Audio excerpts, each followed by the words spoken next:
നമസ്കാരം, BMC news live കൊച്ചിയിലേക്ക് സ്വാഗതം. ഈ വാർത്തകൾ നിങ്ങൾക്കായി അവതരിപ്പിക്കുന്നത് Cochin Kalabhavan Angamaly franchise, powered by ഹീലക് തോട്ടക്കാട്ടുകര, Josh mall Mookkannoor, cleanser, BMC film production and Nazareth Vilas.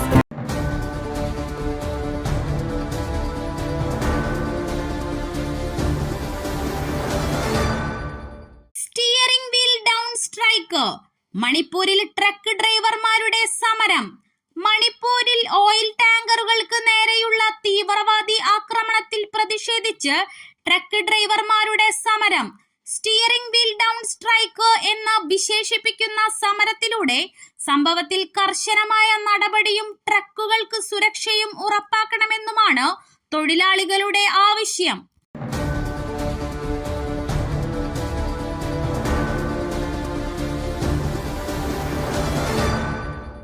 Sangh Parivar ആൾക്കൂട്ട ആക്രമണം. ഇരയായത് മലയാളിയായ സുവിശേഷ പ്രവർത്തകൻ. കോട്ടയം മുട്ടുചിറ സ്വദേശി പാസ്റ്റർ CP സണ്ണിക്ക് നേരെയായിരുന്നു ആക്രമണം. മാർച്ച് 3-ന് ബീഹാറിലെ ജാമുയി ജില്ലയിലാണ് സംഭവം. നിരവധി പേർ ചേർന്ന് ഗ്രാമത്തിലൂടെ നടത്തുകയും മർദ്ദിക്കുന്നതും ദൃശ്യങ്ങളിൽ കാണാം.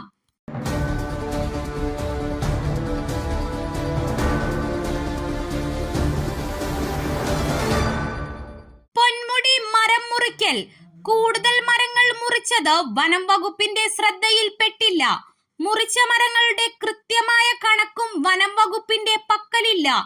പൊന്മുടി മരം മുറിക്കലിൽ കൃത്യമായ കണക്കില്ലാതെ വനം വകുപ്പ്. വനത്തിനുള്ളിൽ നിന്ന് കൂടുതൽ മരങ്ങൾ മുറിച്ചു മാറ്റിയതുപോലും വനം വകുപ്പിന്റെ ശ്രദ്ധയിൽപ്പെട്ടില്ല. ഇത് ഉദ്യോഗസ്ഥർക്കിടയിൽ തന്നെ സംശയമുണ്ടാക്കുന്നുണ്ട്. ഇക്കോ ടൂറിസം പദ്ധതിയുടെ മറവിലും മരമുറിയുണ്ടായിട്ടുണ്ടെന്നാണ് ആക്ഷേപം.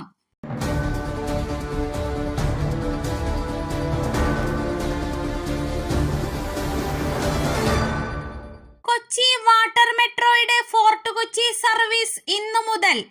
കൊച്ചി വാട്ടർ മെട്രോയുടെ ഫോർട്ട് കൊച്ചി സർവീസ് ഇന്നു മുതൽ 10 മണിക്ക് ഹൈക്കോർട്ട് പരിസരത്തു നിന്നാണ് ആദ്യ സർവീസ്. 40 രൂപയാണ് ടിക്കറ്റ് നിരക്ക്. ഈ വാട്ടർ മെട്രോ സർവീസ് ഫോർട്ട് കൊച്ചിയുടെ വിനോദസഞ്ചാരത്തിന്റെ വളർച്ചയ്ക്ക് പ്രയോജനം ചെയ്യുമെന്നാണ് പ്രതീക്ഷിക്കപ്പെടുന്നത്.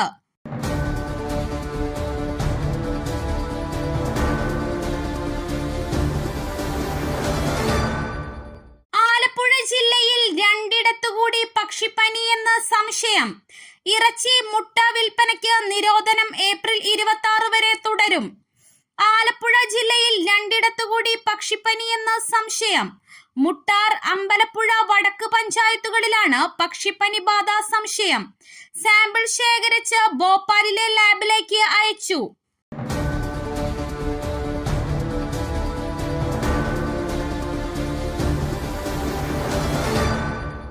നിലമ്പൂരിൽ ആദിവാസി പെൺകുട്ടിയെ വനത്തിനുള്ളിൽ തൂങ്ങി മരിച്ച നിലയിൽ കണ്ടെത്തി. ആദിവാസി പെൺകുട്ടിയെ വനത്തിനുള്ളിൽ തൂങ്ങി മരിച്ച നിലയിൽ കണ്ടെത്തി. നിലമ്പൂർ ചാലിയാർ പഞ്ചായത്തിലെ വാളംതോട് കണ്ടിലപ്പാറ കോളനിയിലെ ലാലു വിജയ ദമ്പതികളുടെ മകൾ അഖിലയാണ് മരിച്ചത്. 17 വയസ്സായിരുന്നു. നിലമ്പൂർ മാനവേദൻ സ്കൂളിലെ ഹയർ സെക്കൻഡറി വിഭാഗത്തിലാണ് പഠിക്കുന്നത്.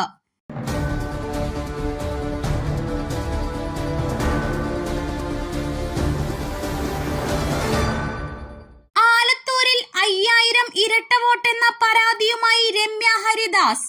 ആലത്തൂരിൽ 5000 ഇരട്ട വോട്ടെന്ന പരാതിയുമായി UDF സ്ഥാനാർത്ഥി രമ്യ ഹരിദാസ്.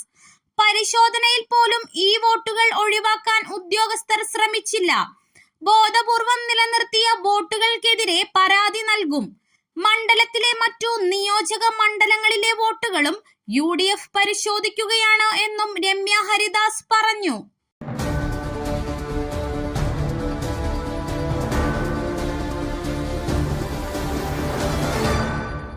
കണ്ടെത്തിയത് ആയുധങ്ങളും സ്ഫോടക വസ്തുക്കളും.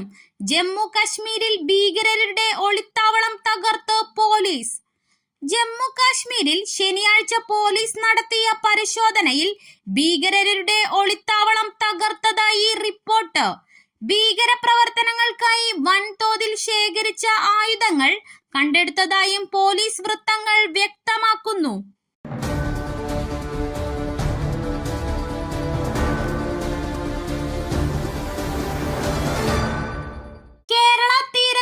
ഇന്ന് കടലാക്രമണ സാധ്യത. മത്സ്യബന്ധനത്തിന് വിലക്ക്. കേരളത്തിലെ മഴയും കള്ളക്കടൽ പ്രതിഭാസവും തീരദേശവാസികൾക്ക് ഭീഷണി ഉയർത്തുകയാണ്. ഇന്ന് സംസ്ഥാനത്ത് രാത്രി വരെ അതീവ ജാഗ്രതാ നിർദ്ദേശം പുറപ്പെടുവിച്ചിരിക്കുകയാണ്. കേരള തീരത്ത് ഇന്ന് രാത്രി 11:30 വരെ 0.8 മുതൽ 1.2 മീറ്റർ വരെ ഉയർന്ന തിരമാലയ്ക്കും കടലാക്രമണത്തിനും സാധ്യതയുണ്ടെന്നും ആയതിന്റെ വേഗത സെക്കൻഡിൽ 35 സെന്റിമീറ്ററിനും 55 സെന്റിമീറ്ററിനും ഇടയിൽ മാറി വരുവാൻ സാധ്യതയുണ്ടെന്നും ദേശീയ സമുദ്രസ്ഥിതി പഠന ഗവേഷണ കേന്ദ്രം അറിയിച്ചു.